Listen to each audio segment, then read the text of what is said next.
प्रिय साथियों, सदगुरु महाराज जी कहते हैं कि नाना प्रकार के नाम को छोड़कर हृदय में छुपी उस पावन गोपनीय नाम का सुमिरन भजन करें, तभी हमारा कल्याण होगा। सुमिरो पवन सुत पावन नामो, अपने बस करी राखेउ रामो। हनुमान जी ने पवन नाम का सुमिरन किया at the effort of it. जिस राम की हम वंदना करते हैं, जिस राम की हम पूजा करते हैं, उनको भी अपने बस में कर लिया। वो पावन नाम का जो सुमिरन है, वो सुमिरन क्या है? उसकी जिज्ञासा सत्संग जगाता है। बड़े बड़े कथावाचक कथा सुनाएंगे। भगवान नर और नारायण पैदा हुए, एक राक्षस पैदा हुआ, नेगेटिव फोर्स पैदा हुआ। जब जब नेगेटिव फोर्स होते हैं तब तब पॉजिटिव फोर्स भी होता है। अंधकार को होता है तो लोगों ने प्रकाश जलाया।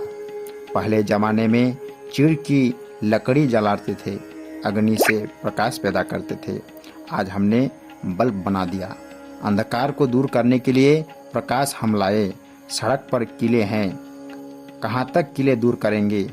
तो अपने पैरों को ही मजबूत कर लो। फिर जूते का आविष्कार हुआ जिसमें कांटे नहीं लगते हैं।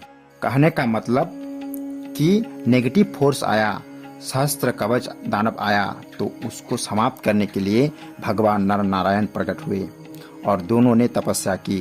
जब नर तपस्या करते थे तब नारायण सहस्त्र कवच का कवच काटते थे, और जब नारायण तपस्या करते थे तब नर सहस्त्र कवच काटते थे। इस प्रकार से करते करते जब एक कवच बच गया तो वह भागा और द्वापर युग में कर्ण के रूप में पैदा हुआ। जिसके पास एक कवच था तब उसको नर ने मारना था। तो यह आता है कि नारायण वहां तपस्या करते रहे। जब नारायण ने क्या तपस्या किया? कभी 4 धाम यात्रा अब शुरू ही होने वाले हैं। हजारों आदमी आएंगे, लोग दर्शन करेंगे और चले जाएंगे, पर कोई कोई बिरला व्यक्ति होगा जो जानना चाहेगा कि भगवान नारायण जी जो थे उन्होंने क्या तपस्या की। प्रिय साथियों, 8 मार्च 2023 को सतलोक आश्रम मुरादनगर उत्तर प्रदेश में आदरणीय श्री महाराज जी इस सत्संग प्रवचन सुनाए थे। परम पूज्य अमृता माता जी कहते हैं, सच्चा भक्त वही है जो सत्य मार्ग से कभी विचलित नहीं होता है। देखिए, कलिकाल में भी भक्त की रक्षा होती है। जिसका नाम पर अपने गुरु महाराज जी पर विश्वास होता है, वह भक्त का अहित नहीं होता है।